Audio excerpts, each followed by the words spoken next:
Yes, you already know what it is. We want to welcome you out to a special edition of the 404 Heelz podcast, the end of the year reviews. These are our special categories. I'm Steph Boney.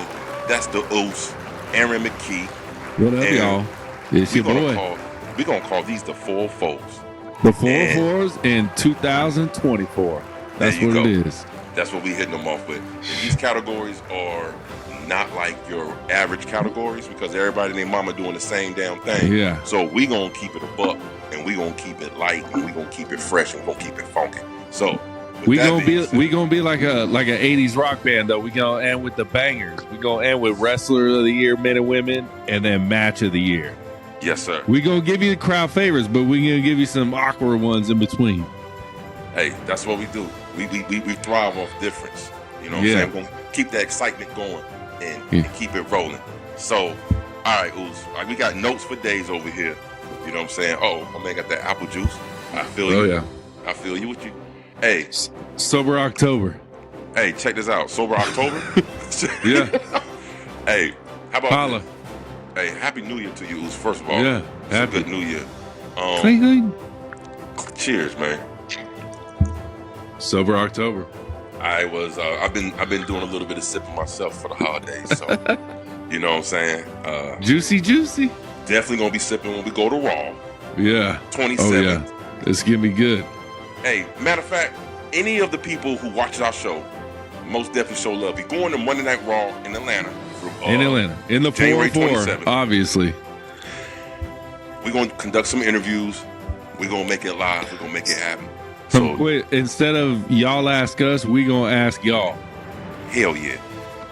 So that's what we got from the store. So, Oos, what you want to start with, Oos? We ain't got to go in no order, but whatever you want. I like the order you sent me. Just that bang, bang, bang, bang, bang. Just that bang, bang, bang.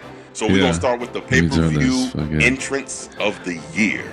Oh, let me turn this lock off. There we go. Oh, you want me to go first, or you want to go first? Shoot, man, go ahead and kick it off. So we're gonna kick it off like this. You tell you the format. We're doing 2 each. Yes. So what we're gonna do is we're gonna do 2 nominations each 2 from Aaron, 2 from Ronan. We're gonna keep it like that, and then we're gonna combine them. And out of the 4 that we choose, we're gonna pick just one. And if we have a different nominee or the one that we went, we can let your guys decide. Comment below, and you tell us which one was the better pick. So that's how we're gonna keep it growing. So check this out. So with the first category, we're gonna go with 2024 pay-per-view entrance of the year. So, Oos, who are your 2 nominees? I'm gonna go first nominee. It's gonna be the one and only, the Yeet Meister General himself. It's gonna be Jey Uso at Backlash in Lyon, France. That crowd was electric. Just go back and watch it if you don't remember it. They were electric for AJ Styles. They were electric for Jey. They were electric up and down, bro. Hands down, best pay-per-view entrance of the year, besides maybe my next one. I like that a lot. All right, who's your next one, Oos? Oh, no. You got to go. You got to give me one, bro. You got to give me one, bro. I got to give you one? Okay. I'm going to go ahead and hit you with Sting. Greensboro, Charlotte, North Carolina, Revolution pay-per-view. When Surfer Sting came out, Wolfpack Sting came out, and here comes Sting in the middle between both of his sons for his 2 sons, match. The 2 children. That was a good one. I would say Sting at what was it, Grand Slam or All In when he came in and saved Darby Allin. That was a good one. That was a good because he had just retired. Yeah, that was a good one. But my second one, here we go, is the return of the OTC, Roman Reigns at SummerSlam.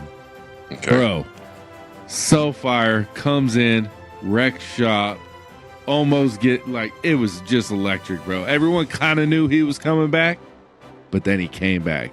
Right. New theme song, new shirt, new all that. It was just hands down the best. I think besides if I wanted to be in the crowd, it was Backlash. But just entrance of the year, what it meant the most to me was Roman at SummerSlam. Pay-per-view. Keyword pay-per-view entrance of the year. This is what this category is. They all pay-per-view. Right. No, I'm saying like for for the people. Oh, okay. I don't want them Okay. to confuse like entrance overall. No, Oh, they'll be like, this was the one on Raw. no, this is only Yeah. pay-per-views. Okay, so with that being said, my number 2, you gotta go with the best in the game today. The aerial assassin, Will Ospreay, at All In The bruv. London, when the big bruff came Well, out. that was technically, well, you know, okay, yeah. What do you mean? Never mind. What you about to say? No, nothing. That counts. Yeah, All In. Yeah. When he came out, this entrance to me gave me goosebumps because the package before. I mean, look. First of all, they had like these ninjas doing flips. Yeah. And then they had this promo package about Assassin's Creed, the video game coming out. Yeah.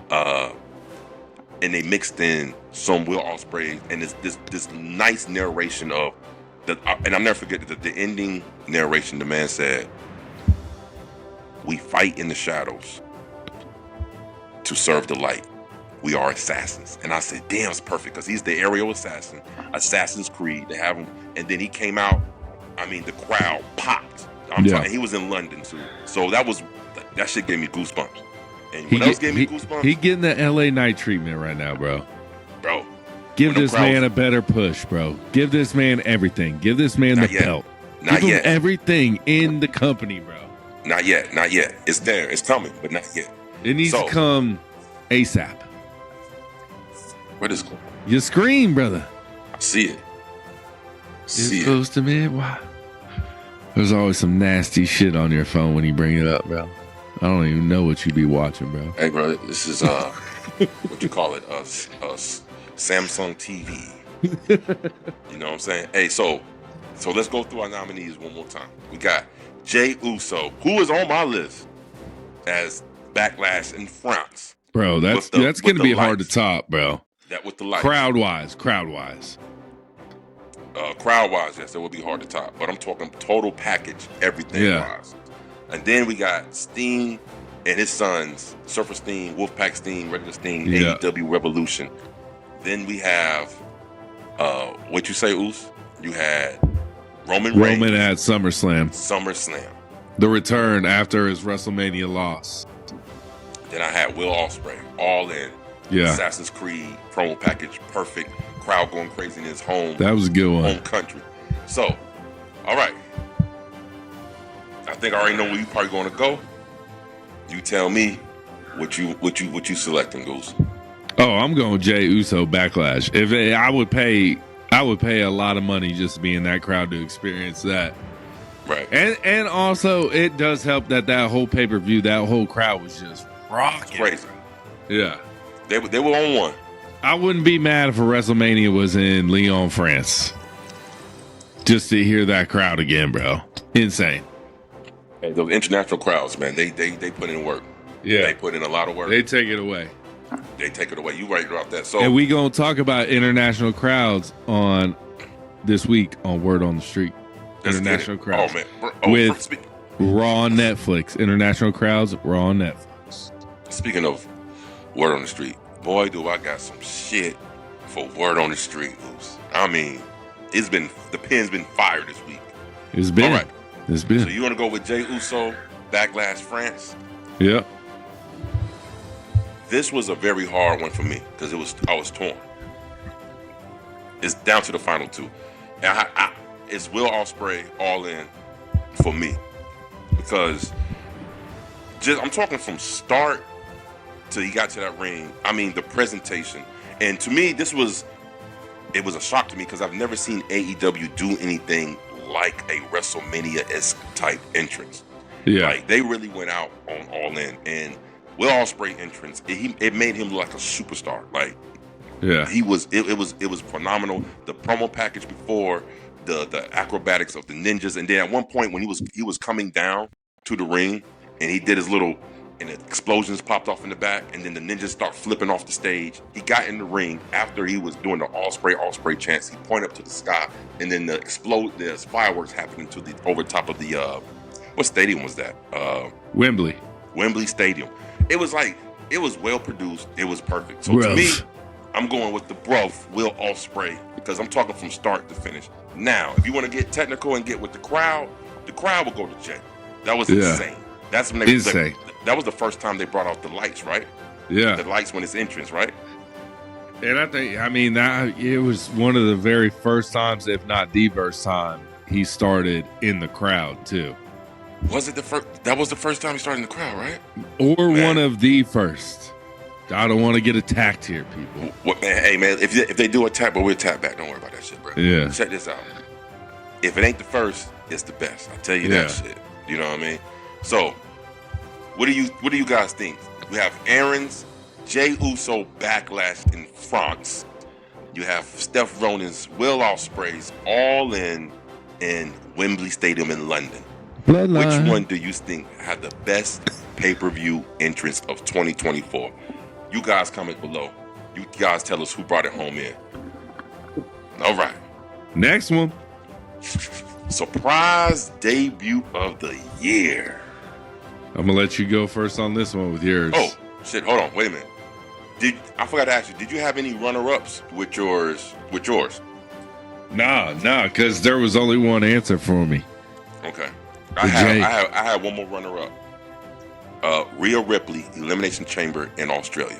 Oh yeah, that was a good one. That was a great. I mean, it wasn't nothing special, but the crowd gave her mad love, and she was in Australia or home. And this is why I feel like it was unique, because at the time she was a big heel.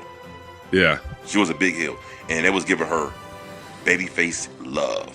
Yeah, because she was in her hometown, Australia, and she had the flag on her back, of the Australian flag on her back, bro. It was good. I mean, that was a run up for me. That was a good one. It was a good one for sure. All right, now surprise debuts of the year from both AEW and WWE. All right, I'm gonna go with the first one. I'm gonna kick it off. I'm going to have to say the January 1st Raw, The Rock. Already got that. I got to cross one off my list then. That's me right there. For his first that's got to be the winner already then. We both got it on the list, bro. We'll see. We'll see at the end. All right, who you got? We'll see at the end. Who you got? I mean, I definitely have The Rock, day one, just because of the significance of what happened there. I mean, there was the ploy with Jinder Mahal. Amazing. Then you have The Rock coming out saying he's going to go eat at a restaurant. Should he sit in a booth? Should he sit at the bar? Or should he sit at the head of the table? There's so much meaning. And then that sprung off, the road to WrestleMania, which then changed. And it became one of the biggest years of professional wrestling. So that has to be the debut of the year. It wasn't the debut in the WWE. No, we didn't interpret it like that. It was the debut of the year, my friends. Surprise debut. Yeah, surprise, because they said it with the gender. No one knew that he was going to come. They kept and this is what made it so good. In today's pro wrestling, it's so hard to keep things as a secret, right? Yeah, because even Bad Blood, by that day, we knew The Rock was going to be there because he was in a football game in Atlanta. Right. Come on, get the fuck out of here. Spoilers. Stop spoiling. Yeah. Man. So it threw me for a loop. I can remember Aaron hit me with fucking Raw flame. And every time my Oos sends me some shit about that, I'm like, every time he does it, it has sounds not good. It's good. So so that was one. All right. Who you got next, Oos? I got, just because we knew he was coming, so it wasn't a surprise, but it was a surprise kind of when it happened, because there was two more before him we weren't expecting, and that's going to be my boy, the Samoan werewolf, Jacob Fatu. Because remember, we get Tama Tonga first, and we're like, is that Jacob? And we're like, oh, no. Like, as, casual fans, we're like, that's got to be Jacob Fatu. That's who they're talking about, man. And then it's not him. And then we get Tonga Loa, and it's not Jacob Fatu. And then we finally get Jacob Fatu, and then he's just a fucking animal, and it's amazing. Let me cross that one off my list, because that was one on mine. But I feel like that's everyone's. All right, we'll see. All right. And I'm not going to elaborate on it, but if we were doing a Rookie of the Year Rising Star, it would not be Jacob Fatu for me. Hashtag. Rookie of the year. You would not put him as rookie of the year, right? No. No. Me neither. No. I think Jacob Fatu has been in the game for a while, but I mean, WWE. No, rookie, like WWE Rookie of the Year. Right. But nope. Now, you don't think he's rookie of the year? Nope. Shit. Well, we got that's a whole other conversation. Main roster Rookie of the Year. Who you got? Someone that's won the Intercontinental Championship twice in 1 year. Oh, it's about Braun Breaker. His name is Braun fucking Breaker. Okay. I'll go with that one. That's a good one. That's a good one. I love Jacob. Jacob's got so much potential, but to say he had a better year than someone that won the IC belt twice, come on. Well, okay. If you're gonna go off wins and belts, then you're right. But I believe that Jacob Fatu had the bigger impact. He had the bigger impact, with yeah. the biggest storyline in WWE. So, if you was a rookie coming into WWE, which path would you take? Jacob Fatu, all the way. No, don't even question that shit, bro. Because I'm a part of the biggest storyline in pro wrestling history. You serious? Come on. True, but you're gonna be in a fraction with other people instead of being by yourself winning the IC championship. It doesn't matter. It don't matter. All right. By myself, 1,000 people. But if I'm, and what you see with the people that he's around, Jacob Fatu, his impact has been immense. Oh yeah, he stands out. So he's not really. He's with people, but he's not really. He's by himself on low key because everybody's waiting for him to break out. So put it this way: there is more anticipation for Jacob Fatu's future than Braun Breaker's. Facts. You can't dispute that. We got to put that to the people. That's got to give it to the people. All right. Because I couldn't answer it right now. You can answer it right now. There's no way I could give an answer. I can answer that shit right now. Braun Breaker looks, ooh, bro. And look, and don't get me wrong. This not me trying to shit on Braun Breaker. I'll fuck with Braun Breaker. He's a Steiner kid, Rick Steiner. Number one, I don't even understand why they just call him Rex Steiner, his real name. That sounds like a great He didn't want to use it, bro. He didn't want to use the name. That's Vince McMahon. That's Vince McMahon. No, he didn't want to use the name himself. He didn't want to use the name. Really? Yeah, he didn't want to use the name. Who came up with Braun Breaker? I don't know who came up with the name, but he didn't want to use the name Steiner. He should have used Rex Steiner, bro. Because he looks just like he looks too much like his uncle and his pops. Not to, you know what I'm saying? Yeah. Shit. He looks too much like him. And he does all their moves. He wears the singlet just like his pops did back in the day. So, but you want to do a lot of things similar to your bloodline, but you just don't want to be called the Steiner. That don't make no damn sense to me, bro. I'm so sorry. If you want to be different, be all the way different. You feel me? Hey. Nah, bro. I'm sorry. But I'm going to have to go with Jacob on that one right there. So you guys tell us what you want. Jacob Fatu or Braun Breaker, who is the most anticipated future of these two? Who has the bigger future? At the end of the day, whose resume is better? Let's go. It's a tough one. All right. So my other debut, Jordynne Grace at the Royal Rumble. That was a good one. And I'm going to tell you why it was so impactful. This was the first time I've seen another televised wrestler on another promotion, TNA, come and not only participate in one of the biggest pay-per-views in WWE, but also wear the Women's Knockouts Championship promoting TNA on WWE TV. Bro, that blew my mind. Who she just beat from Naomi, who was the first person in the Rumble. Right.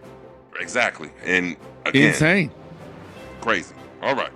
So I'm excited. Hold on. I'm excited to see not Dolph Ziggler in this year's Royal Rumble.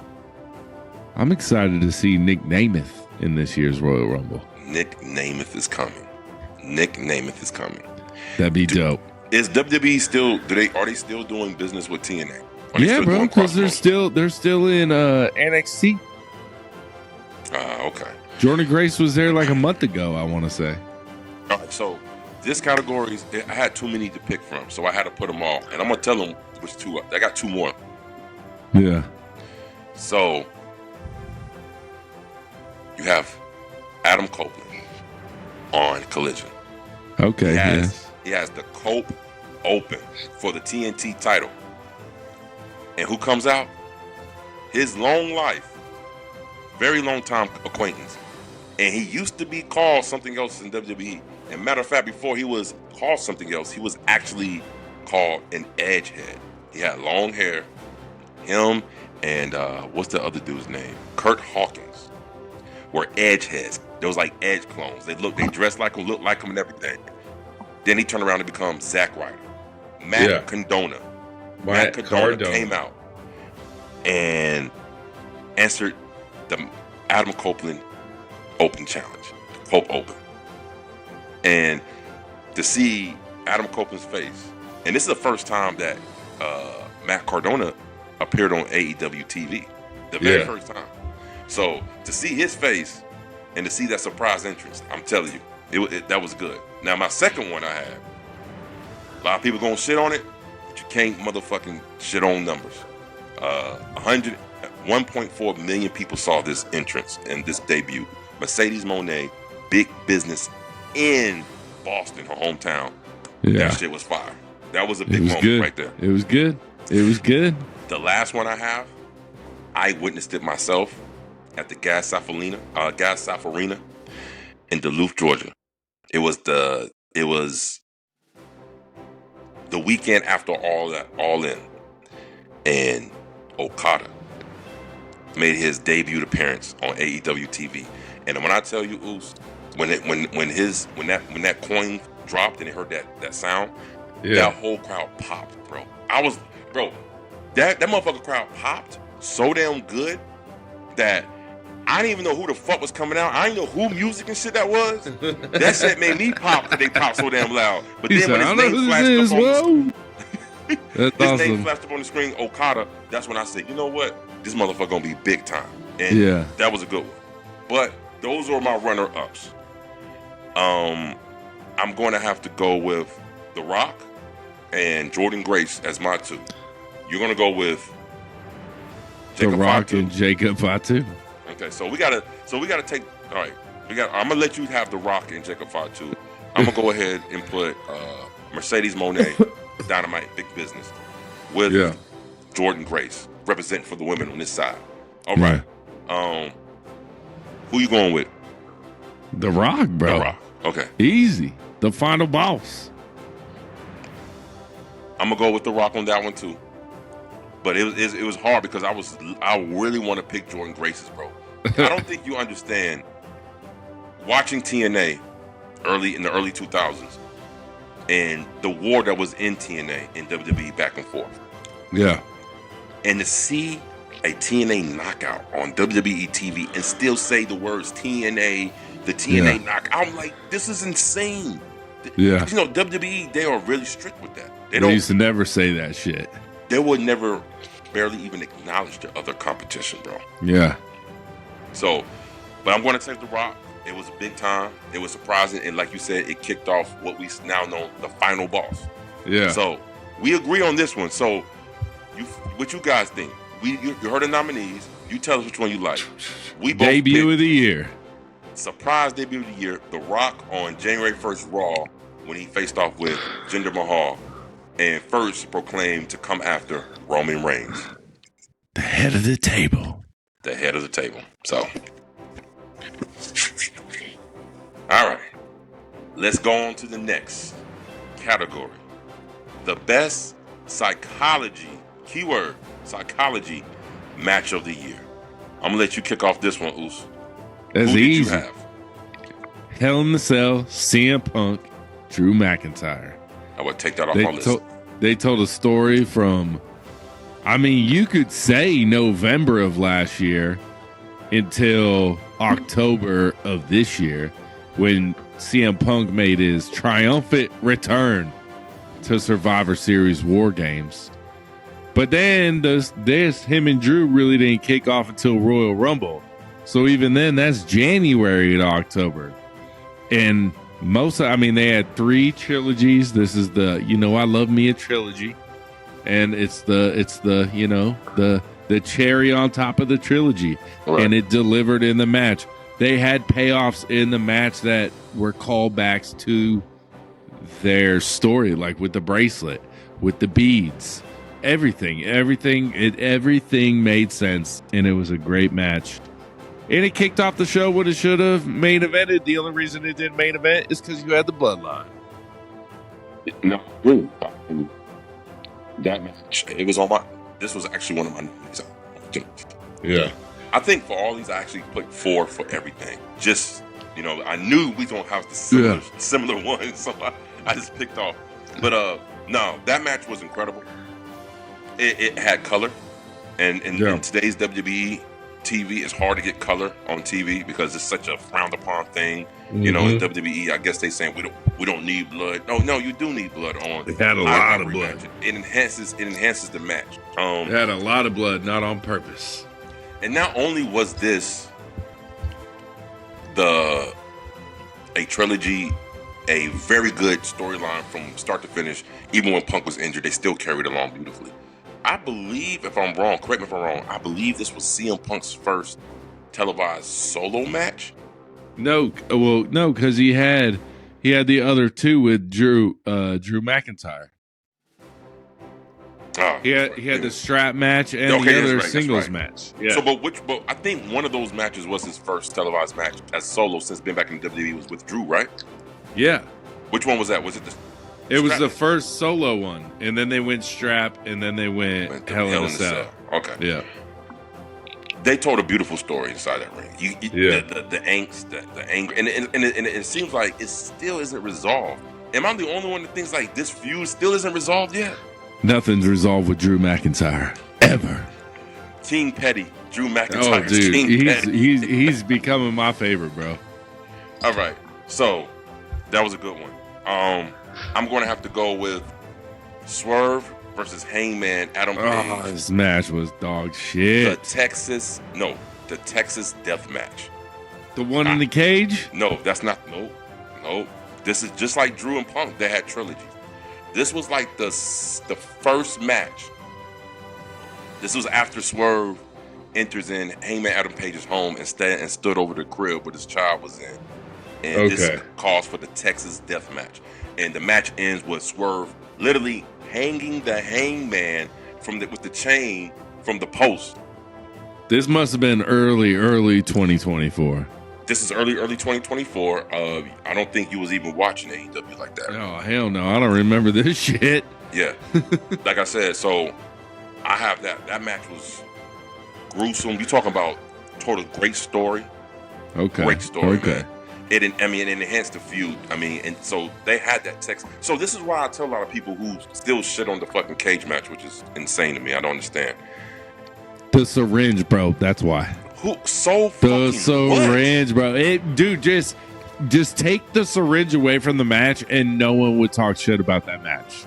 No, well, see, the thing is, I have a problem with people talking shit about syringe in the match. It's like people get on their soapbox and they all high and mighty. It's like, are we forgetting that we're watching pro wrestling? What was it? There was no story behind. They kind of like set it up like him trying to like get him with whatever drug this was. No one knew nothing about this syringe, and just all of a sudden, syringe out of nowhere, and it's like, what is that? Is he killing him? Is he drugging him? Is he giving him truth serum? No. What is he giving him? We had no idea. He's just giving him pain. But you could have easily set it up 2 weeks, 3 weeks prior, where Hangman tried to give him this substance. They clarify what the substance is, and then in the cage match, he finally gives him the substance. Is that not a better payoff than what the fuck they just did? Well, see, the thing is, you're making the syringe part of the like a fucking focal point of the match, which that's what ended the match. But look, it ended the match after he fucking beat the shit out of him. I know, but that's what ended the match, and we're like, what is it? Is it True Serum? Is it Novocaine? What is it? What are you doing to him? It made no sense, bro. There was nothing in it. He just fucking stuck him with a fucking syringe through his cheek. So what is it? There was nothing in it. He stuck it in this way. It came out this way. It was just stuck a needle through his cheek. Just stuck a needle through him. It was nothing in there. There was nothing supposed to be in there. It was just pain. It was just like, I hate you so motherfucking much. Here goes a syringe through your fucking cheek. Now, I promise you in real life. Let me do one of the least painful things I can do to you. People get piercings in their cheek right there, bro. Tattoos. Come on, bro. Come on, bro. Not a needle this fucking long. Would you rather have a syringe through your cheek or get power bombed on the cinder block like earlier in the match? Fucking neither, bro. I want none of that shit happen. Which one would you rather have, though? Which one would you rather take a needle through this or get power bombed on the cinder block? Oh, that's hard shit. You're taking the needle in the cheek, bro. Don't even lie. You're taking a needle in the cheek. First of all, I don't like fucking needles. I don't like getting shots. I hate that shit with a passion, bro. I hate that shit. But so when he pulled that shit, I was like, oh, this motherfucker's crazy. Bro, I don't know about that shit, bro. But powerball and center block, crazy. It was dumb. Back pains. Hey, some stories, some people can't just comprehend because they too damn in depth. That's all okay. Yeah. That's all okay. It's all good, though. It's all good. So what was your second one? What's the second one you got? I got, again, because I love WWE, and I might be wearing the shirt right now of what my next storyline might be. That was psychotic match. It's going to be Rhea and Liv at SummerSlam when my boy Dirty Dom did the turn. Because you know why? The clues that led up to the match, bro. You had Dirty Dom's purple handkerchief in her pocket while she's doing an interview. You got the backstage of them walking by. You got all these things. You got Liv up top talking to Rhea, and Dom cusses her out in Spanish. I don't know what he's saying. My wife might know what he's saying. I don't know what he's saying, though. There's just so many things. You had to do this, and then we finally get the payoff where the heel turns heel. Fire, bro. It's perfect storytelling, bro. And you know how I know it's perfect storytelling? Because the story's still going on. That was in SummerSlam in June. Yeah. It's still going on right now. Yeah. So I guess I didn't really choose that because I already knew the turn was coming. I knew it was coming. We all seen it a mile away. Yeah, because of the clues. But not even for the clues. It's wrestling. I don't even have to see the clues. I know that he's going to turn. It's obvious. You know what I mean? It's wrestling. Not too much shit is different under the sun in wrestling. Yeah. It's all about how you do it. So, the little Easter eggs was nice.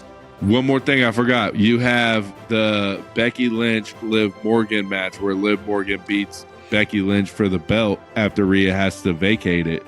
And you got Dom coming out there and, like, pretending like he's trying to help Becky, but it ends up backfiring and helping Liv.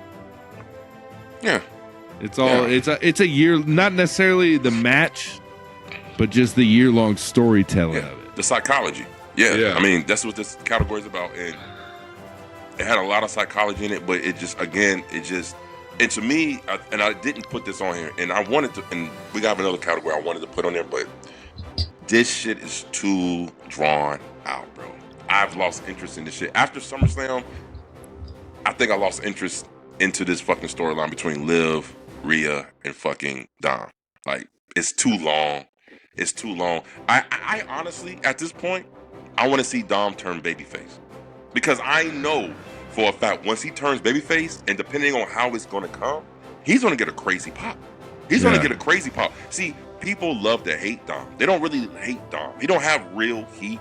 Like I said in the fucking... You just love to boom. Yeah, I call it the boo along. You know what I'm saying? It's fun to do. Everybody, let's boom. Yeah, it's fun. But it's not real heat. You know what I'm saying? Yeah. What Ricochet is getting is real fucking heat, bro. Motherfuckers do nothing. Well, motherfucker, that's fun to hate him too, because we was going to hate him regardless. He just leaned into it. You know what I mean? Bro, his new character is like, I swear to God, if this dude was like someone I worked with, I would want to smack the shit out of him. He wipes from the front, bro. We saw it. What? He wipes from the front. You see that shit?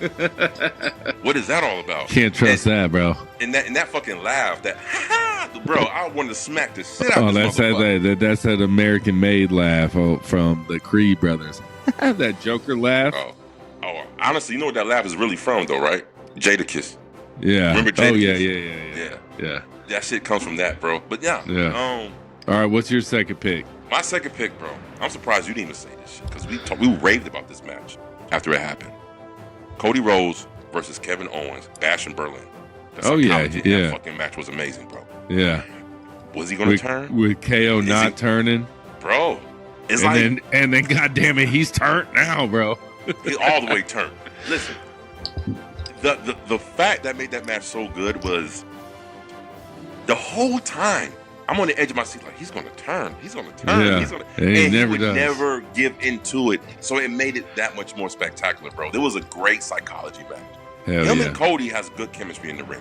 Every that time. match on Saturday. Hey, yo, first of all, let me say this. I hear people saying the Saturday night main event match between Cody and Owens wasn't that good. What? Yeah. I heard also people were like there was commercials. I was like, it was on NBC, motherfucker. I was like, yeah. People were like, I can't believe there were so many commercials. I was like, do you watch the Super Bowl, bro? The more eyes on the product, the more commercials it's gonna have. Right. But this match was great. It had everything. You know one thing I liked about this match? A rarity that doesn't happen very often in today's pro wrestling world. They started the match with a fucking lockup.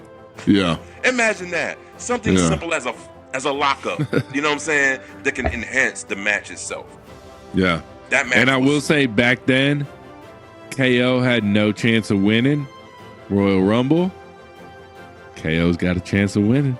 Of course. This is the real KO. It's the real KO. We win all been wanted, man. I'm excited. So, now. But that's it. I'm going Hell in a Cell, Drew, CM Punk, all day, every day. It's the only answer. It told a year-long story when one wrestler wasn't even healthy enough to wrestle. I'm going to go with, man, it was a hard toss-up. Like, my two matches I picked was the Drew and Punk, Bad Blood, Hell in a Cell, and then the Swerve and Hangman. Oh shit! The Undertaker's coming. The Undertaker's coming, bro. Dun, dun.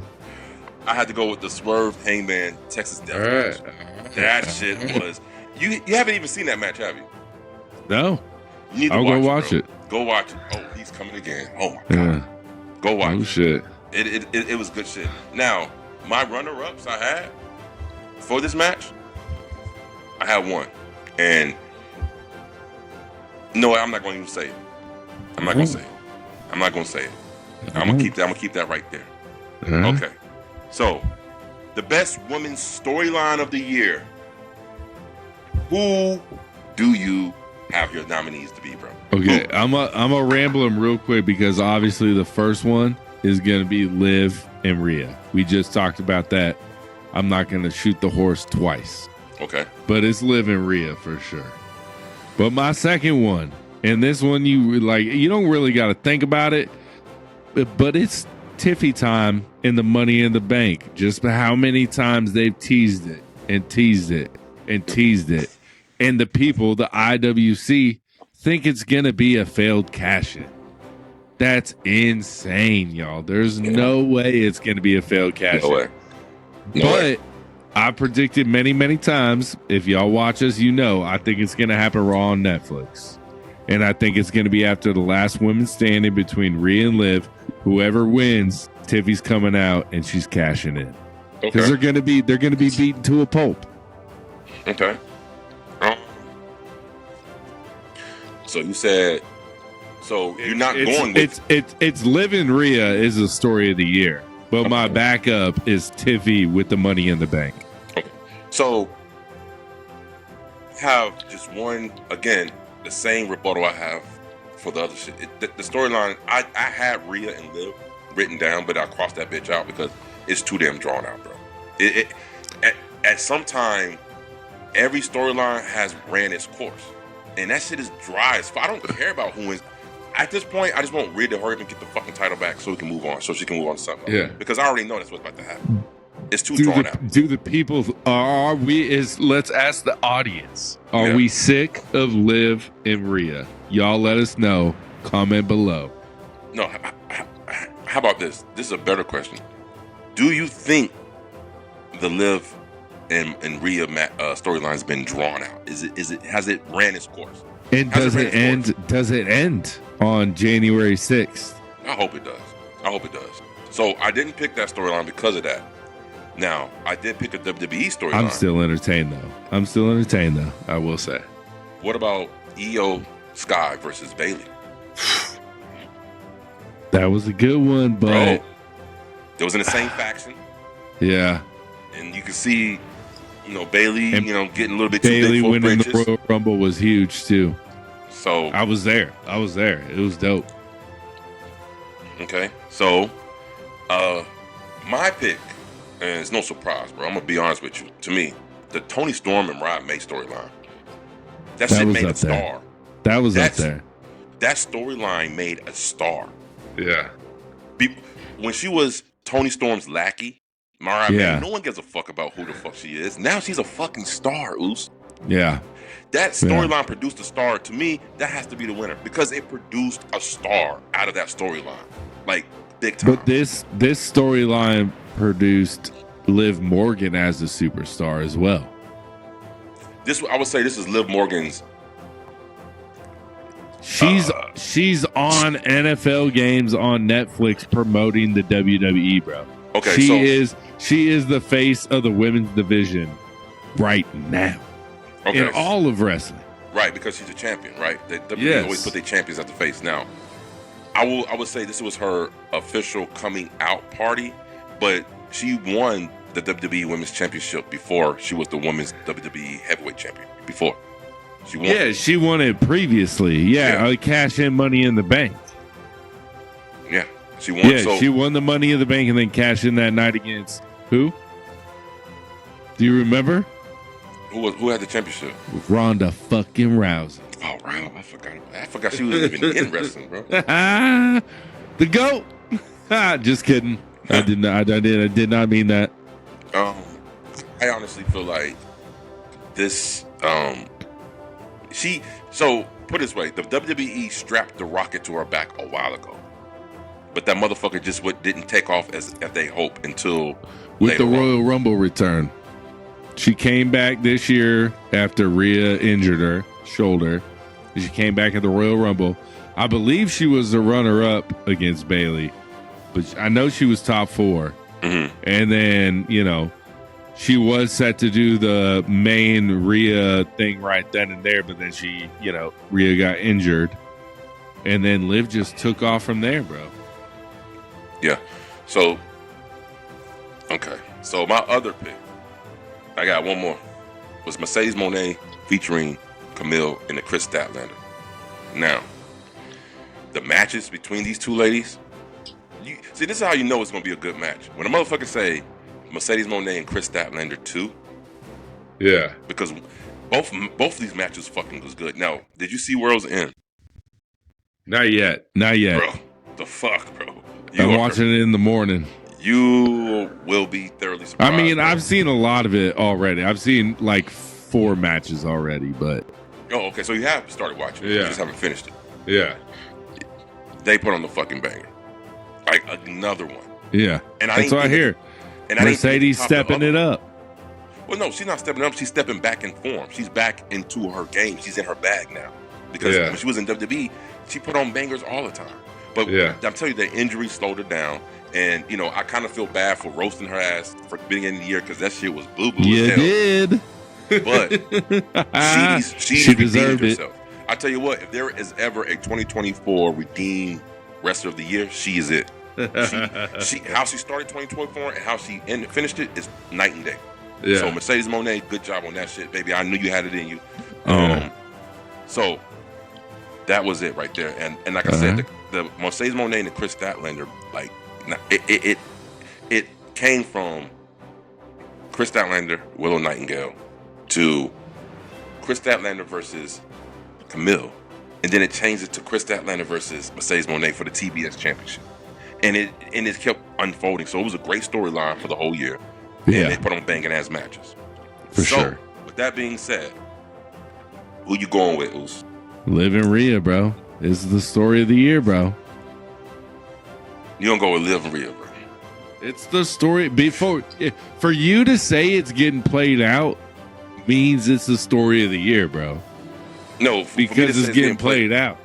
So, tell me what story that you liked that it started good and then ended bad, and you say it still was a good story. like every show ever, bro, on television. Every show just gets ridiculous towards the end. You know what I'm saying? So break it down in seasons. We can never say. I'm saying we're in the last season. This is season finale coming up at Raw on Netflix, I think. No, I think season finale happened a while ago. Right now, I think we in goddamn season 2 right now. And the you and the motherfuckers reboots? suck. You and the reboots? And the motherfuckers been sucking ass for a while, bro. Okay? And I'm being No, I'm honest saying with you. we're already past season 1, season 2, season 3. We're on season 4, and this is the last season, bro. It's a season And finale. Raw on Netflix is the last. It's the series finale, bro. There ain't no more shows with Liv and Rhea after this. I can feel Because that. you know who's cashing in? Who? Tiffany Stratton. Tiffy's. And both of Tacky my Tiffany. women's stories collude on the first show in 2025, baby. Well, we'll see about that. Raw on Netflix Monday. It's gonna be a big event. Let's go. Fuck. I got some stuff to talk about on Netflix and Raw. I got an idea. See if you want to do it. Yeah. So to me, bro, I'm going with Toni Storm, Mariah May. Yeah. The best women's storyline of the fucking year. Okay. Yeah. I've seen other publications that say Toni Storm is the women's wrestler of the year. Because a timeless Toni Storm, that whole gimmick was beautiful. All right. Yeah. There's no way in the hell that Toni Storm versus Mariah May, and how it concluded and how it ended. It's got to be it for me. So you guys, what you think? Rhea and Liv Morgan, and honestly, just from the structural work of how it was structured and where it going and where's it at now, because we see the ending of the Toni Storm and Mariah May match storyline. Toni Storm got amnesia. She don't even remember herself being timeless Toni Storm. Yeah. She's just Toni Storm. And why did she get amnesia? Because she got hit in the head with the shoe. And what was timeless Toni Storm's favorite catchphrases? Watch for the shoe, tits out. Yeah. And it's all her memory's gonna come back one day. It's gonna be pretty good. Right. So to me, and the reason why I say this has got to be the storyline of women's storyline of the year, because it's still going. But unlike the Rhea and Liv, it ain't drawn out. It ain't played out. They gave it some space to breathe. Toni Storm has been on TV for a while. They let Mariah May, the star that came from that storyline, blow up with the women's championship, taking on all comers, dominating the division. Bro, you're exactly explaining Rhea and Liv. Rhea got hurt, Liv blew up. You're exactly explaining Rhea and Liv, bro. But I would say Liv Morgan before this storyline was a bigger star than Mariah May, right? You got to say that. Come on. No one knew who Mariah May was. Oos. Let me tell you something. I went to this. I seen this one person who follows us. I mean, Liv Morgan was a bigger star than Toni Storm too. Before Liv's run this year. Shit, that's even better. Then if you think Liv Morgan was a bigger star than Toni Storm, that means they made 2 stars out of this one story. No, I'm just saying, as of right now, there's still levels to it. Again, wait. So you saying? I'm saying Liv and Rhea are up here still, and Toni and Mariah are still down here. Is what I'm saying. Right, but Toni Storm wins women's wrestler of the year. Okay. So with that being said, we're gonna go ahead and go. What y'all think? Toni Storm and Mariah May, or Liv and Rhea? Because women's storyline of the year. You guys gotta choose. I'm going with the Toni Storms.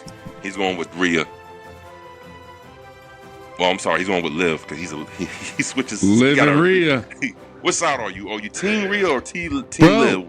dude, that's what sucks about WWE. Like, I'm watching Drew and Jay go at it right now. I'm like, I fucking love both of them. God damn it. Hey, you got to pick one side. It's not, I want ties. Draws. That is true. There ain't no draws in WWE unless it's both a count out or something. That is true. Yeah. That is true. So you guys tell us what you think. Now, here goes some more of these original categories. The next one is called It's About Damn Time Push of the Year Award. These are wrestlers you feel like it should have been pushed and they finally got their opportunity, moment in the sun. I'm going to go ahead and start off with the first one. You probably go ahead and get your pen, Oos, and mark this off because I'm pretty sure you got it on there.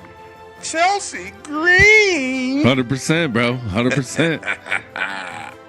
100%. Who you got? Who you got next? Chelsea Green. We both got Chelsea Green. But then the other one is obviously, the emergence of main event Jey Uso, bro. He got the IC belt finally. It was short-lived. But this year, they just really, really dug in to main event Jey Uso until, obviously he's back with the OG bloodline. Mm-hmm. But it was always like everything that happened for Jey Uso, it was like, God, about time. Okay. Yeah, I thought about Jay, but the only reason why I didn't put him in because he was getting pushed a while ago. Yeah. When he faced Roman in the COVID era in the Thunderdome, he was getting pushed because Jimmy was injured, so he was getting hella pushed big time, and that's what the name Main Event Jey Uso originated from. It's from that era. So I can't really say it's about damn time. Maybe his little itty bitty championship run was maybe about damn time. But other than that, he's pushed. He's been getting pushed, and you gotta remember he was part of the Bloodline storyline. Yeah, you can't get any more bigger push. So I have some more people. Check this out. Yeah, LA Knight 2024, about damn time. Yeah. Now, it fizzled out. It ain't nowhere near as it was. It's done now, bro. But it was about damn time. So my pick is probably going to be a good pick. Swerve Strickland. You can't get no bigger than Swerve Strickland. About damn time to get a push. My runner-up, give him his fucking flowers. Kyle Fletcher, bro. Fucking Kyle Fletcher. I'll never give this man his flowers. Yeah, I don't know. I don't understand what you're. I will never give that man his flowers. Oh man, that is his little squeaky ass voice. That is. Fuck him. That's what makes him annoying. He's a fucking annoying dude to listen to in the mic. But guess what? He puts on banging ass matches. Uso. Yeah, banging ass matches. But hands down, we ain't even gotta ask the crowd, bro. It's Chelsea Green, bro. She's number one. She's the winner of this award. It's about them time pushing the Miss Chelsea Green. Chelsea Green. We'll tag her on Insta. We'll see what she says. Chelsea Green, you got the damn award this year. Yeah. I only have this in the back of my mind. I feel like Swerve had a hell of a fucking year, Oos. He did, but the end of his year, fucking, he lost. I'm like, dude. Okay, so what the fuck you doing, Tony Khan? So take Chelsea and Swerve and flip it, because the beginning of the year Chelsea lost. I know, but I'm more of a what are you doing for me lately kind of guy. You know what I mean? Mm-hmm. Yeah, I see that. A lot of people would do for me lately. What you doing for me? That's the IWC logo, bro. Is it? It's what you doing for me lately? Not a goddamn thing. Everybody will forget about history. They want to know about right now, but forget about what happened. I bet wrestlers feel about the IWC like football players feel like fantasy football players. They're like, come on, man, you gotta give me that touchdown, bro. I'm like, fuck your fantasy team, bro. We're trying to win, you know. Speaking of which, my Falcons, they're gonna do it this Sunday. And I actually spoke to one of the Falcons players this past week because they came into my restaurant. Oh shit! And, he was like, it was Kirk Cousins. He's upset. Fuck Kirk Cousins, bro. This motherfucker what a waste of money. Because Michael Penix, bro. This motherfucker is Stop, good. Bro. Stop, bro. Stop. Oh, you don't think Michael Penix is good? No. Y'all are going to be wanting a new quarterback in like a year and a half. Oh, okay. Bro. All right. I'll tell you who Michael Penix is better than. Dak Prescott. You goddamn right. Already better than Dak Prescott, bro. I promise you that. The motherfucker said he wanted a party of 15 for the Falcon players to come in, and he said, I'm sorry I missed your call. He said, we was getting on the plane. It didn't end too well for us. I said, yeah, man. I said, that's all right. I'm going to get them panties this Sunday. Should have been like, I lost a grand too, motherfucker. No, just like betting on him. You should have been like, I lost money too, motherfucker. No, I ain't going to do him like that, bro. He said, yeah, we definitely going to beat the Panthers. I said, yeah, you're going to beat them panties this weekend.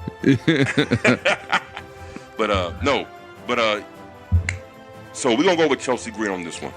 Yeah. And I don't want to hear nobody say anything, because I promise you and everything, when Aaron and I started the show back in July, wasn't nobody giving no Chelsea Green no fucking flowers. The 4 Heels were the first ones to give her fucking flowers. If you don't believe Chelsea me, go Green. watch our first episode. Yeah. We was giving her flowers since day one. You know what I'm saying? Day one. So yes, I will give this to Chelsea Green because I feel like she do deserve it. I'm anxious to see how they're going to utilize her moving forward, and I'm waiting to see Piven to turn on her. Yeah. It's obvious. Do you see that coming or no? Yeah, maybe, but in a while, I think. In a while, for sure. So, in your opinion, who is Chelsea Green's next opponent and next storyline or whatever? What do you think? Well, it's already Meechin, bro. It's already Meechin. We already know that. Again, bro. We already know that. SmackDown happened. It's Meechin. Not again. Not again. Meechin. And, bro, see, her music hits, I'm like, yay. Yeah. She is not, there's nothing about her that's exciting for me to tune in. Yeah. Other than people she wrestles. That's it. Yeah. You feel the same way? I mean, it's sometimes her matches are good, but yeah, other than that, I don't believe her as a champ at all. Right. So, but let's move on. Chelsea Green it is. Chelsea Green it is. All right.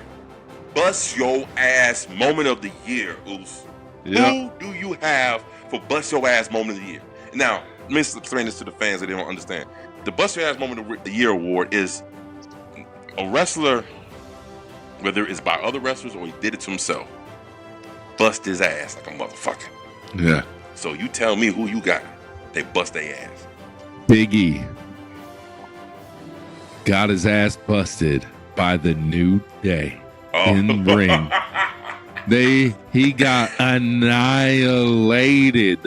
The in-ring promo of the year, maybe, until we just witnessed CM Punk and Seth Rollins. But we'll talk about that on Word on Street first. Yes, sir. Motherfucking thing. That's the first subject we talk about. But I will say, the way Kofi Kingston and Xavier Woods just torched my boy Big E and Big E just selling it with the facial expressions, bro. Just selling it. Yeah. They talked about his girl. They talked about everyone coming back from breaking their neck except this motherfucker. Kurt Angle came back, bro. Twice, bro. Edge came back. Bro. They busted his ass. They did. That's a good one. I'm gonna go ahead and mark that off my list. But that was one of mine. That was actually good one. I'm gonna take that off. But my winner for bust your ass moment of the year by wrestler, Darby Allin, coffin drop through the fucking glass. Bust your crazy. ass of the year moment. That shit was insane. Yeah. And I think some people in the front row got some glass pieces shattered on them. I think I've heard talk about for that sure. shit. For sure. Bust your ass. So you gonna go with that New Day promo Yeah. for Big E to bust your ass moment of the year? I'm gonna go with Darby Allin coffin drop through the glass Yeah. for bust your ass moment of the year. Another one I got that you're gonna hate. What? Chad Gable getting his ass busted by the Wyatt Six at the Wyatt Six premiere. That's a good one. Fair. Wyatt Six premiere, bro. Top notch, bro. I give you that one. Chef's kiss. But now they need to figure out what the fuck they do. The Sesame Street gang have no avenue to go on anymore. Okay?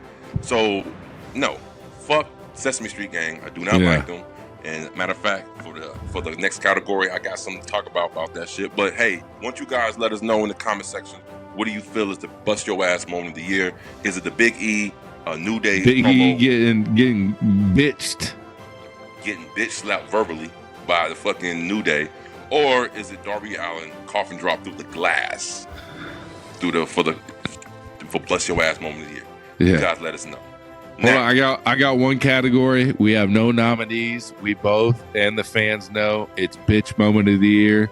It's when Bobby Lashley grabbed that man Ricochet by the cheek and the face and just made him look like a little bitch. That's the bitch moment of the year. We've been the 404 Heels. Yeah, that has to be the bitch moment of the year because. But guess what? The second bit, the runner up before that happened was Daniel Garcia, Little Boy, and goddamn Jack Perry. Oh yeah, yeah. That was bitch moment of the year. That had to be. Both in AEW, go figure, bro. Both in AEW, bitching them little boys out there, bro. All right. Our next category is called Sit Your Ass Down Award of the Year. That means these old wrestlers, you need to sit your ass down because you ain't coming with it. I'm going to go ahead and kick it off with the first one, bro. Okay. Chris Jericho. Oh my Sit God. your ass I down. can't believe I didn't think of this, dude. Chris Jericho. Oh my God. Sit your ass down. Gee, bro, sit your ass down and retire. Sit behind a commentator desk. Do something, bro. Something. Your match with Ishii, y'all both can sit your ass down on that shit, bro. That shit was trash. Yeah. 49,000 chops. I'm not with it, bro. I'm That not was with it. terrible. Bullshit. And I'm gonna get some. These motherfuckers gonna play. He's got the AEW hat on, bro. I keep it 100, bro. Yeah. Some shit is shit. That was a. He's just too old, bro. He's just too old. He's too old, bro. Fuck. It was like when Stone Cold came back against KO, we were like nostalgia, and they were like, "Ooh, this match is ooh." Yeah. I wasn't too fond of that match either. But I'm gonna tell you like this: Chris Jericho's Lion Song is now in slow mo, but it's moving in real time. Bro. That shit takes about 15 minutes to execute. Yeah, bro. That shit. That shit like a. I don't even know that. Yeah. Chris Jericho, sit your ass down. All right, Yeah. who you got? Who you got, Ooze? Okay, I got one. Okay. I got two. They're tag team partners, or they were tag team partners. One's to sit your ass down for one reason. One's to sit your ass down for another reason. Okay, what you got? The first reason is Jade Cargill. Sit your ass down because you just need some help. Like you're mad. You come in and you hit the kick. You know the kick. You do all this, but like you good. You got the look. You got everything. And then my second sit your ass down, but not because of her. It's because of her booking. Is her tag team partner Bianca Belair? Because what? I think the person booking her needs to sit their ass down because Bianca deserves way more than what she's getting right now. Oh, that's good. That's good. That's a good one. So like it's like they're tag team partners and they both deserve the award, but for different reasons, way different reasons. So Jay Cargill, sit your ass down. Bianca's Belair's Booker, sit your ass down. let Bianca fight. Get her even with Naomi with the tag team belts now. Get her out of there. Get her out. Get her out. Okay, this is a fun segment because I got a couple more. All right, Sesame Street gang leader Uncle Howdy. Oh sit shit. your ass down. His gut be looking big sometimes, bro. I know I'm not the most physically fit motherfucker ever, bro. I'm not physically fit at all. I work out a little bit, but every time I look at it, I'm like, wear a looser shirt, big dog. Bro, listen. Cover that shit. Listen, just because your brother's Bray Wyatt don't mean you gotta be like Bray Wyatt, bro. Come on, bro. He done been eating all the puffs, bro. Like, what's going on out here, bro?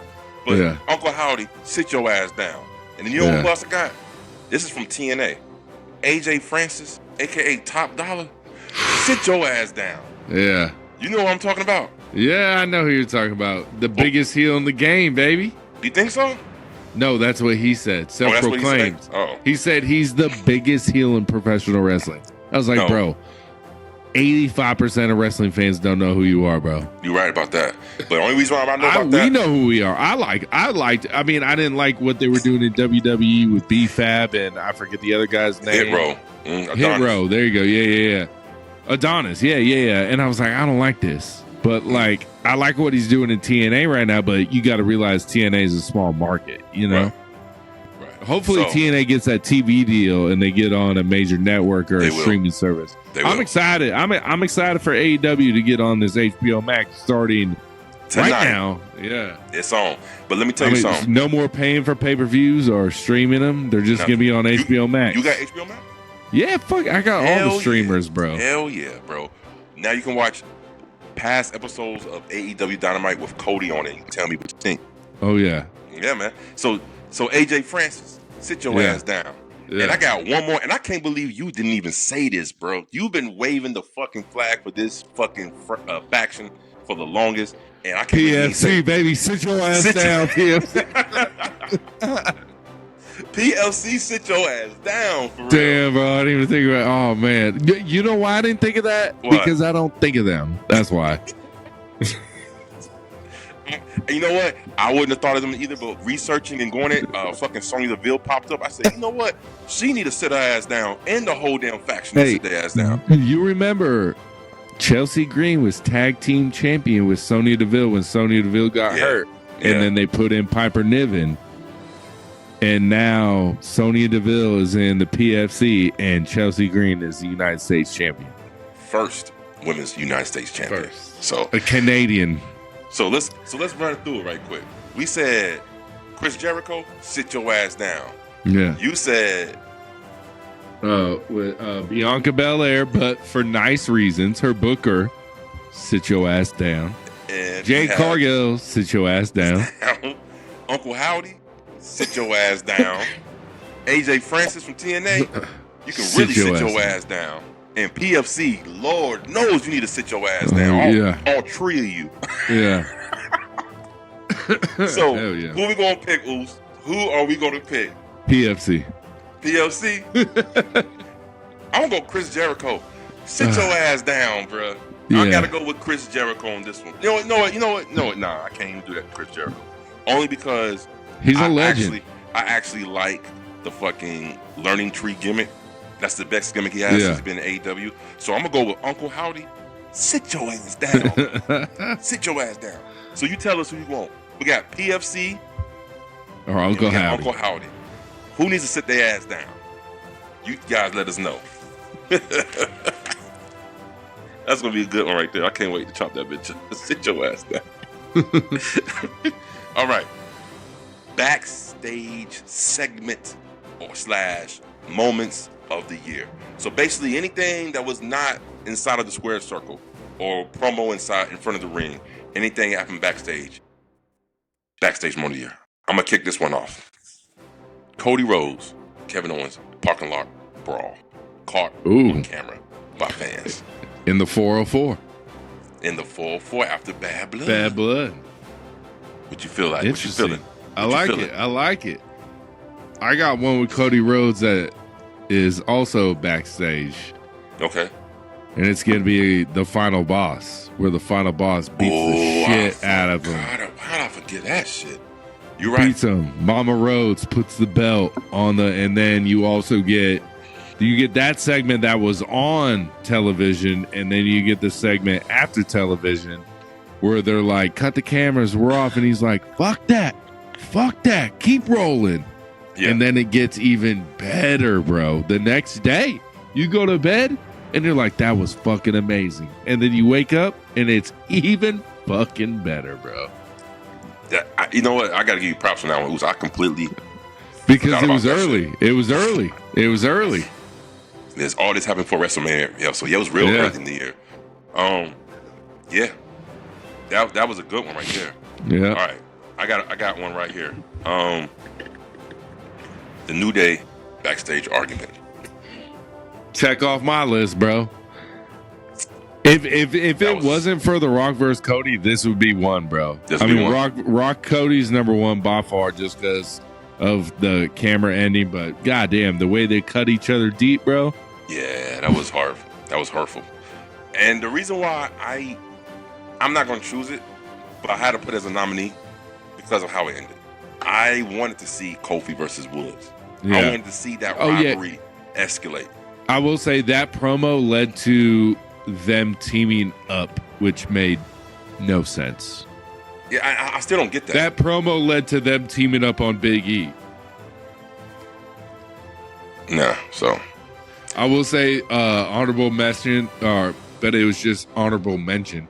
But it was just a short segment that I liked was when it was like when Drew and CM Punk were feuding and they put the garage door lifted and Drew has CM Punk in a fireman's carry and just drops him and CM Punk's sitting there bloody. Yeah. That was a great moment, but it was just a short moment. Yeah. And then of course the Wyatt Six debut, that backstage, that dude. As much as you hate the Wyatt Six right now, I put that as a nominee. The Wyatt Six debut, like that shit was dope. That's why. As much as you hate him now, that debut was so fire. The debut was one of the best debuts I ever seen. Watched it so many times, bro. But the follow up, oh my god, yeah, horrible, man. Yeah. It's horrible. So, fuck the Sesame Street game. No one likes them motherfuckers, bro. Not even the Final Testament like them, bro. So Yeah. let's get this out the way. But my Now, number one final boss. final boss. Okay. I'm gonna go with. I have another one. I have Braun Strowman, Bronson Reed. Oh, that was a good one. How that shit started outside and it went to the backstage. And it was The car, the and it just tsunami on the car. No, I think that is the last Monster Standing match, wasn't it? No, the last monster standing is when they ended in the like closet or whatever. Okay. The backstage brawl was just the tsunami on the car, and then the next week or so was the last monster standing. So you like the last monster standing ending backstage, which was also epic. I like the fucking tsunami on that car. Tsunami on the car. That was great visual, great visual. I also have Hangman burning down Swerve's house. That's a good one. That's a good one. Bro, listen. Walking through and pouring gasoline and talking shit, right? And then he sits outside with a glass of whiskey, sips in his chair, and just throws a match, and the shit just burns in the background of him and just chilling. You know what I mean? Did you see, instead of people playing the like fireplace on your TV over Christmas, you could play Hangman Page's with Swerve's house burning behind you with Christmas music playing, bro? I missed that. Wow. Shit was funny, bro. Wow. I have one more, and this will be my pick of the year. And I'm a dirty dog for this one, but I'm a 4-4 Heelz, so this is what it's going to get.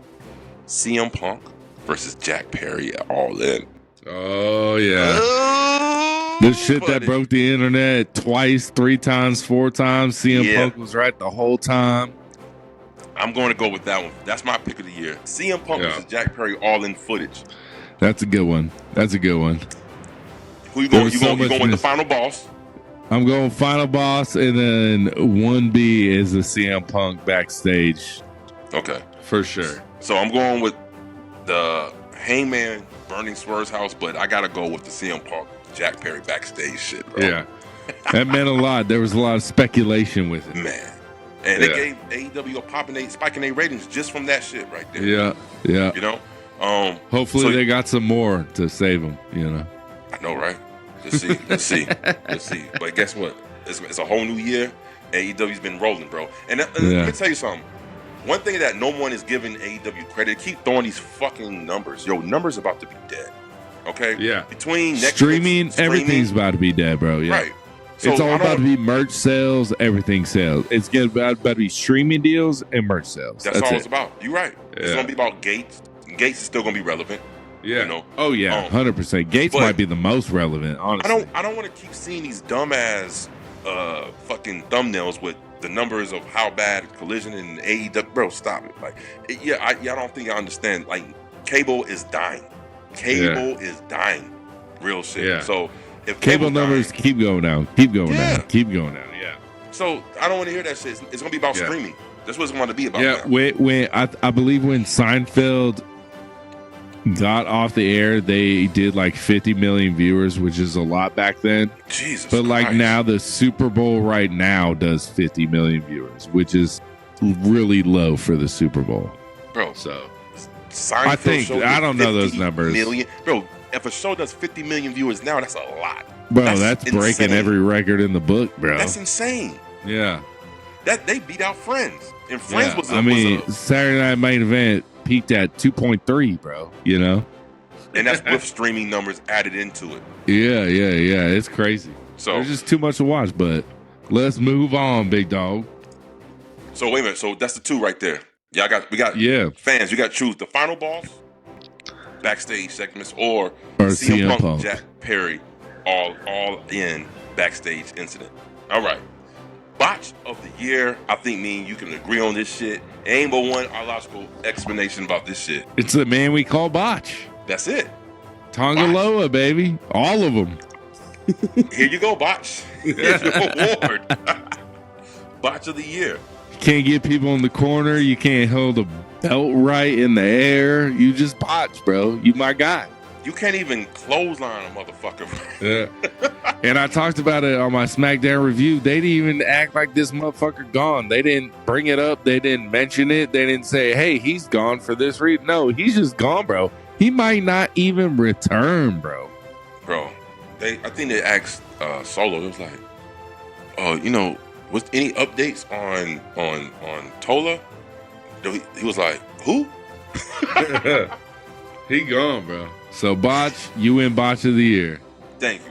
Botch, you win Botch of the Year. Now, this is going to be a very interesting one right here. Referee of the Year. Who do you have? Little Nate. Charles Robinson. Charles Robinson? He's going to be the ref of the year until that motherfucker retires. Little Nate. I have 3. Here goes my nominees. I have Bryce Rensburg. He's the bald-headed referee on AEW who's so fucking overly animated. I love when he refs matches. Okay. And I got my serious referee who really, they put him on matches that's like serious. Paul Turner. Real good ref. My referee in the WWE, those 2 refs are in AEW. My favorite referee in the WWE is Ryan Tran, the Asian ref, bro. Okay. Yeah, that dude my is boy. dope, bro. That dude is guy. dope. Yeah. So who you got? Charles Robinson.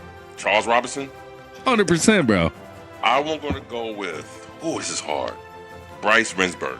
I got to go with him. He's good. But I'm going to tell you what, my number 2, like my 1B is going to be Ryan Tran. I like how he refs. He's good. Bro. He's good. He's real good. So you guys, you let us know. Is it Charles Robinson, Little Nate? Or is it Brian Rensburg / Ryan Tran? My boy Little Nate, baby. Who gets it? Let's see here. What else we got? Oh, that's it. Oh, no, we got more. So the second half of this nominees and award shows, I'm going to let Aaron go ahead and take it away because these are categories that he wants to get cracking. So what you got? We just do it too, bro. We just doing 2. The main events. Okay. We doing 3. We doing men wrestle of the year, women wrestle of the year, match of the year. Let's go. Let's run with it. And I'm going to start with men's wrestle of the year. A lot of people say it's Drew. I thought it'd be Drew. It's not. It's Cody motherfucking Rhodes. And I'm going to tell you why. This man won the Royal Rumble for the 2nd time in a row. This man lost his main event to The Rock, probably the biggest celebrity in the world. And the wrestling community said, nah. We said we want motherfucking Cody Rhodes in the main event of WrestleMania. And we kind of want this motherfucker to win the main event in WrestleMania. Then he goes on to have banging matches with AJ Styles, Logan Paul, so many more people, bro. Banging matches with Solo Sikoa, banging matches with teams up with Roman Reigns, has promo of the year after promo of the year after promo of the year after promo of the year. And how's he finishing the year? With his best rivalry of his championship run with Kevin Owens. Right now, it's going on right now. Drew had a great year, but the resume that Cody Rhodes has, it's over. Cody Rhodes definitely was that guy. From his cinematic match at WrestleMania, that shit was cinematic as fuck. Yeah. To his Royal Rumble, to his promos, to his the matches in between things. You know what I mean? It's no comparing. There is no other wrestler in the game that I can say, and definitely with that laundry list of resume that he has, it's nobody better than Cody Rhodes. So yeah. And what's he got? How many losses he got this year? I think 1, maybe. Definitely going with Cody Rhodes Wrestler of the Year. Yeah. It's got to be. It's got to be, bro. Do you want to throw an AEW Wrestler of the Year? Oh man, it's Will Ospreay. It's got to be. Because or Swerve. Swerve is a 1B, bro. 1A, 1B. Swerve. He was the world champion too, so yeah, he was the 1B. But I'm just saying, impact and what gets people talking. It was Will Ospreay, bro. Yeah. I've watched so many matches of the years, like people do countdown, right? Will Ospreay is like 80% of the fucking countdown by himself. Yeah, that's true. That is insane. I will say, if MJF was there more, there'd be an argument for MJF every year. For rest of the year? Yes. You think if he so? was there more. If he was there more. Why you say that? Just because he's not there. But when he's there, I want to watch. If I'm like, oh, fuck, our MJF was on Dynamite and I missed it, I have to go back and watch it, bro. Right. Like, Okay. So you're if saying he MJF was there must see TV? If he's there more. Yeah. But maybe if he's there more, it's not. But I think it is. So MJF, no, I mean, like, that's my guy. Yeah. MJF all day. To me, he's a. But it's got to be Cody Rhodes. Cody Rhodes. It's gotta Yes. be Cody. It's gotta be Cody. So you get no argument, push back over here. No. Cody Rhodes is, but from AEW, I'm going with Will Ospreay. Like, Okay. But overall, it's gonna be Cody. By All far. right, Cody so- had a hell of a year, bro. Women Wrestler of the Year, Woman Wrestler of the Year, Female Wrestler of the Year, Lady Wrestler of the Year, whatever you want to call them. I don't want to offend anyone. This is hard. This was hard because I had to think about this long and hard because I'm tied. I can't decide. My first one was Rhea Ripley, bro. She had a fucking hell of a year, bro. Okay? My second one was Toni Storm / Willow Nightingale. Like, I could, and I'm going to have to lean towards Toni Storm because of the impact she had and how she came off with the new gimmick of timeless Toni Storm. I mean, that shit was fucking genius, bro. And now Straight. you can still consider what she's doing right now in this year too, because it's amazing right now. It's interesting. So Yeah. I'm gonna go with Toni Storm as the women's wrestler of the year, bro. By Okay. far. There's only one answer. Who? Liv? Liv Morgan, bro. Look at the resume, bro. Top 5 Royal Rumble. She came back at the Royal Rumble. Huge pop, number 30. Huge pop. People loved her. She was a former tag team champion. She comes in. She promises to be who you said was a nominee of the Women's Person of the Year, Rhea Ripley. Mm-hmm. And she took everything from Rhea Ripley. Yeah. That's all I'm saying. No, it's not. Again, it was a hard category to choose because there's a lot of standout women this year. A lot. Yeah. A lot. I would even say someone like in an NXT, like a Sol Roca, who just had banging match, banging match, banging match, banging match. Jada Parker, banging match, banging match, banging match. Huge rise. I'm saying there's an argument for them. Wait. I'm not saying I would say they are. Wait a minute. You say NXT, and you automatically go to Soroka? Sol Roca. Huge fan, bro. And you don't say anything about Roxanne Perez? Oh, I love Roxanne. I love them all, bro. I love them all. But I'm allowed to have some favorites, bro. No, that's cool. I'm not saying, I'm not knocking you on it. What I'm saying is, if we talking about resumes, because that's what you like, resumes. Oh, that's true. Ooh, you get Roxanne me right Perez there. blows all them women out the water. That's true. That's true. That's true. Shit. Yeah. So who you going? You going with Liv Morgan?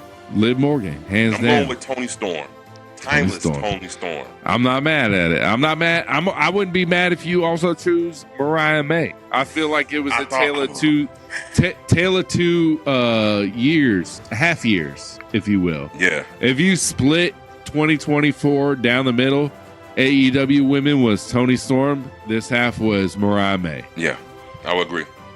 The thing that brings Mariah May down, in my opinion, even though sometimes you love to see it, the titty shaking. I'm like, hey, come on, with Homegirl.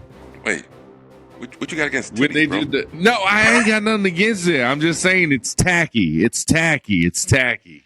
It's pro wrestling. She's the women's champion. Have some class. Oh, that's what it is. Okay. Fuck that. And then we go on a... Hey, Mariah May and Mina Secure. Look, I got no problem with the titty shaking. Yeah. Shit. And then we going on to the match of the year. You go first. I gotta hear this shit. I gotta hear it. WrestleMania 41 main event. Roman Reigns versus Cody Rhodes. Cody Rhodes finishes the story. You have The Undertaker, The Rock, John Cena, Solo, Jimmy, Jay, everyone, bro. That shit was fire. That's your match of the Okay, so that's your match of the year. Okay. All right. And it's probably a lot of other people's matches of the year too, I can tell. Oh yeah, 100%. Yeah. For me, it's gotta be one of many Will Ospreay. Of course. But the match that had me geeking the fuck out to the point I had to text your ass. I'm like, bro, I know you don't watch AEW, but you need to watch this fucking match. Will Ospreay versus Takeshita. Yep, That Takeshita. fucking match. That match was very good. Set It was the Will standards. Ospreay's first match, right? On AEW, yeah. Yep. Well, not technically, but since he signed his new contract and become a full-time player in AEW, that was his first match because he had a couple matches on AEW before. But, you know, tag teams here and there. He had a match with Kenny Omega. That was fucking... If you've never seen that match, Will Ospreay versus Kenny Omega, you gotta watch that, bro. Okay. That shit was amazing. Yeah. Amazing. At Wrestle Dream, I believe, a couple years back. I may be wrong, but... Well, Will they're Ospreay, setting up Kenny Omega versus Takeshita. That's what's coming next. Oh, that's gonna be so good right there, bro. Man. World's End, baby. Rated R FTR. Rated R FTR, bro. Come on now. Against the Death Riders. See, and look, let's go back to this category. The Will Ospreay and Takeshita match, right? It's very hard for any match to make me go, oh shit. That match had me do that shit a couple of times, bro. Yeah. Okay? And from start to finish, there was no letdown in that match. I feel like the Cody and Roman match, it was some letdowns. It was some real kind of like moments that got you here, but then it was some moments that was kind of like, you know what I mean? It wasn't as... Seth coming out to the Shield music, bro. The chair shot that ended up costing Roman. You got the Undertaker. You got fucking final boss, bro. Okay, so how about we do this? The cinematic match of the year goes to Roman Reigns and Cody Rhodes. The technical match. The technical match.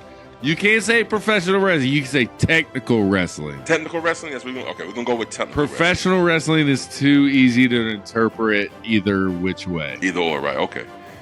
Technical match of the year. Cinematic and technical. It's Takeshita and Will Ospreay. And I've seen a lot of people say it was Will Ospreay and Daniel Bryan match of the year. No. Takeshita and Will Ospreay was the best match in AEW. Match-wise. Bro, this is... Without a story. See, but see, that's my point. No story is needed all the time. You just want to see two motherfuckers go. Sometimes you need a story. No, listen. Most times you need a story in wrestling. Most times you do. But I'm saying those are instances where you don't need no fucking story. Just put two people in the ring, let them go. Don't need no story. That's what I'm saying. That's true. You don't need story on everything. Bobby Lashley, what'd he say? We don't want to see you team up with Paul Heyman and fucking Brock Lesnar, and then all of a sudden he say, he's the better fighter. Oh, what about me? We don't need to see that drama's bullshit. We don't need the drama. Because that's all storylines is drama. We don't need the drama to see two fucking brolic men who both used to be a UFC heavyweight champion and the undefeated in Bellator go against each other. We don't need a storyline. I just want to see a motherfucker get their ass whipped. What happened to that shit in wrestling? We gotta have a storyline for every fucking thing now. We just can't see a motherfucker get their ass whipped one time. Is that ass whip? Sometimes an ass whipping is very entertaining. I'm so sorry. I don't need a storyline to see a motherfucker get their ass whipped, bro. Hell yeah, bro. Like, remember that shit in high school when motherfucker you just walk out your class and motherfuckers two fighting? You don't sit there and be like, what's the story behind this two right here fighting? No. You just watch them fight. Their ass beat. That's true. So yeah, but I will say. But then after the fight's over, you're like, what happened? Why were they fighting? But you know what? At that moment, you don't give a fuck. You're like, oh, that's what happened.